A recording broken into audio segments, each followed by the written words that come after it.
David Rockefeller, जो कि यहूदियों के दूसरे बड़े खानदान का सरबराह है, उसका कहना है कि हमें दुनिया में अपना हक उस सूरत में चाहिए कि हम बड़े बड़े इनकलाब बर्पा कर सके। और इनकलाब तो आप देख ही रहे हैं और आने वाले वक्त में अभी और भी कुछ देखेंगे। और जब ये इनकलाब या बहरान बर्पा किए जाएंगे तो नई दुनिया खुद ब खुद ही नए आलमी दजाली और शैतानी निज़ाम को कबूल कर लेगी। बिल्कुल ऐसे ही जैसे कि इस वबा का शोशा छोड़कर दुनिया को मार्क ऑफ द बीस्ट यानी डिजिटल शनाख्त का आदी बनाया जाएगा और दजाल और शैतान के कदमों में ला फेंका जाएगा।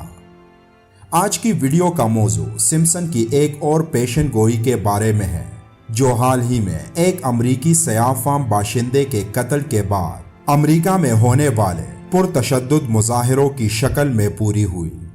इससे पहले हमने कई वीडियोस सिम्पसन कार्टून की स्क्रिप्टेड पेशन गोइयों पर अपने चैनल पर अपलोड की हैं, जिन्हें देखकर सिम्पसन कार्टून की असलियत आप लोगों को दिखाने के बाद इसमें कोई शक नहीं कि ये दजाली ताकतों का बनाया कार्टून है। बल्कि सिर्फ कार्टून ही नहीं, ये दजाली ताकतों का इस दौर का सबसे ताकतवर हथियार है, जिससे लाखों लोगों की ब्रेन वॉशिंग तफरीह के नाम पर की जाती है।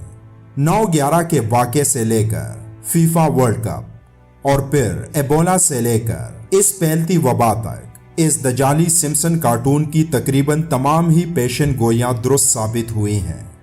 पिछली एक वीडियो में हमने जिक्र किया था कि हर नागहानी आफत से मुतल्लिक पेशन गोई करने वाले कार्टून सिम्पसन ने दुनिया भर में पेट्रोल की कीमत से मुतल्लिक भी पहले ही पेशन गोई कर दी थी, जिसके बाद अमरीकी तेल मार्केट की इतनी बदतरीन तनज़्ज़ुली ने दुनिया को झंझोड़ कर रख दिया है। अब अमरीका में जो हालात चल रहे हैं, हर जगह पुरतशद्दुद मुजाहिरे हो रहे हैं, पूरे मुल्क में हंगामी सूरत हाल बन चुकी है। ऐसे में ये मुमकिन ही नहीं कि मिस्टर सिम्पसन को ऐसे हालात का पहले से इल्म ना हो। एक सयाफाम अमरीकी की पुलिस के हाथों हलाकत के बाद के हालात का ताल्लुक भी सिम्पसन कार्टून से निकला है। जी हाँ, सिम्पसन ने पहले ही अपनी एक पेशन गोई में बता दिया था कि अमेरिका में ये सब कुछ होगा। ये तमाम पेशन गोइयां पहले से लिखी जा चुकी होती हैं और इन लोगों ने कई सालों तक के हालात को एक स्क्रिप्ट की सूरत में लिखा हुआ है, और जब इन्हें सही वक्त का अंदाजा होता है तो सिम्पसन कार्टून में उसे दिखाया जाता है। ये वो लोग हैं जो इस दुनिया की तबाही के असल जिम्मेदार हैं और दुनिया में अपना नया दुनियावी निज़ाम लाने के लिए ये किसी हद तक भी जा सकते हैं। सिम्पसन कार्टून की 1999 में दिखाई जाने वाली एक किस्त में दिखाया गया था कि होमर सिम्पसन अपनी गाड़ी में जा रहा होता है तो एक पुलिस वाला उसे रोकता है और कहता है कि इतनी जल्दी में क्यों हो, कहाँ आग लगी है, जिस पर होमर सिम्पसन उसे एक पुलिस स्टेशन की तरफ इशारा करता है कि वहां, और आज इस वाक़े के बाद मुश्तइल मुजाहिरीन ने वहां का एक पुलिस स्टेशन पूरा जला दिया है,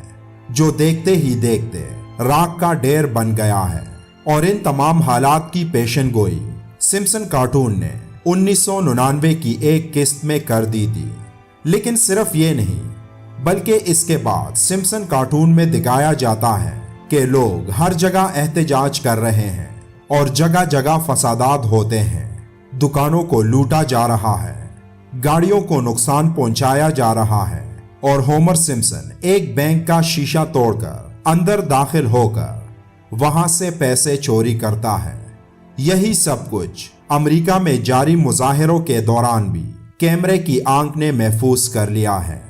जहां एक मशहूर ब्रांड की दुकान का शीशा तोड़कर लोग अंदर घुस जाते हैं और जिसके हाथ जो आता है लूटकर बाहर आ जाता है। दोस्तों, ये अमेरिका में कोई पहला वाकया नहीं, बल्कि इससे पहले भी इस तरह के वाकयात हो चुके हैं, लेकिन इस दफा हालात उसी तरह बन रहे हैं जो इस कार्टून में सालों पहले दिखाए गए थे। इसके पीछे एक खास शैतानी ग्रोह काम कर रहा है जो दुनिया में बदअमनी पैदा करना चाहता है। ये नस्ल परस्ती के नाम पर फसादात कराकर लोगों को और भड़काना चाहते हैं। गोरे और सयाह के इस खेल में लोगों को भड़काया जा रहा है कि वो ट्रंप की हुकूमत के खिलाफ इकट्ठे हो जाएं اور کسی طرح ان کی ایک اور سکرپٹڈ پیشن گوئی بھی پوری ہو جائے جو انہوں نے ٹرمپ کی موت کے حوالے سے کی ہے اور جس کا پورا احوال سمپسن کارٹون کی ایک قسط میں کیا گیا ہے۔ پہلے انہوں نے یہ وبا پھیلائی، لیکن جب انہیں لگا کہ حالات اس طرح نہیں بن رہے جیسے ان لوگوں نے سوچا تھا، تو اب امریکہ میں نسل پرستی کو ہوا دی جا رہی ہے۔ یہ سب پیشن گوئیاں نہیں بلکہ ایک سوچے سمجھے منصوبے کے تحت ہو رہا ہے، جس کا اصل مقصد دنیا پر کنٹرول حاصل کر کے ایک نیا دنیاوی نظام لانا ہے۔ اس نئے دنیاوی نظام کے تحت پوری دنیا کے انسانوں کو ایک ہی عالمی حکومت کے ماتحت لانے کے لیے سب سے خوفناک پلاننگ میں سے ایک یہ پلاننگ بھی ہے کہ مختلف طریقوں سے انسانوں کو ختم کر کے بقیہ 1/3 آبادی کو دنیا میں زندہ رکھا جائے اور پھر اس آبادی کے تمام قوائف سپر کمپیوٹر میں درج کر کے دجال کی حکومت کی عملداری میں لایا جائے۔ یہ سب وہ اس کارٹون سیریز میں پہلے سے دکھا چکے ہیں۔ مشہور شخصیات سے لے کر بڑے بڑے واقعات کی سکرپٹڈ پیشن گوئیاں اس دجالی کارٹون میں کی گئی ہیں، لیکن سب سے اہم بات یہ کہ اس کارٹون میں مسجد اقصی کو شہید کرواتے دکھایا گیا ہے، جس کے لیے یہ دجالی تنظیمیں دن رات سازشوں میں مصروف ہیں، کیونکہ ان کے نزدیک جب تک مسجد اقصی کو شہید نہیں کروایا جاتا تب تک ان کا بادشاہ دجال نہیں آئے گا، اور ان کے تمام پلان کو مکمل کرنے کے لیے ایسا کرنا ضروری ہے۔ ان کا یہ نیا دنیاوی نظام دراصل ایک نیا مذہب ہے جس کی بنیاد خواہشات پر قائم ہے۔ عالمی ادارے ساری دنیا میں اس نئے مذہب کو رائج کرنے کے لیے متحرک ہوئے، اور آپ سوچ کر حیران ہوں گے کہ 1992 کے بعد کتنی تیزی کے ساتھ زندگی کے ہر شعبے میں تبدیلی آئی ہے۔ ظاہراً یہ نظام اگرچہ دنیا کی اقتصادی صورتحال سے تعلق رکھتا ہے، لیکن اس نظام کو ایک ضابطۂ حیات کے طور پر مسلط کیا گیا۔ کچھ عرصہ قبل صہیونیت، فری میسنری اور الومناٹی جیسے موضوعات کو پوری شد و مت کے ساتھ ابھارا گیا تھا، لیکن وقت گزرنے کے ساتھ ساتھ یہ موضوع دبتا گیا۔ آج اسی شد و مت کے ساتھ اسے زندہ کرنے کی ضرورت ہے۔ اس کارٹون کی اصلیت اور لوگوں کو دکھانے میں آپ بھی ہمارا ساتھ دیں اور ویڈیو کو لائک کر کے اپنے دوسرے دوستوں کے ساتھ بھی شیئر کریں۔ انشاءاللہ اگلی ویڈیو میں پھر ملیں گے، تب تک کے لیے اللہ حافظ۔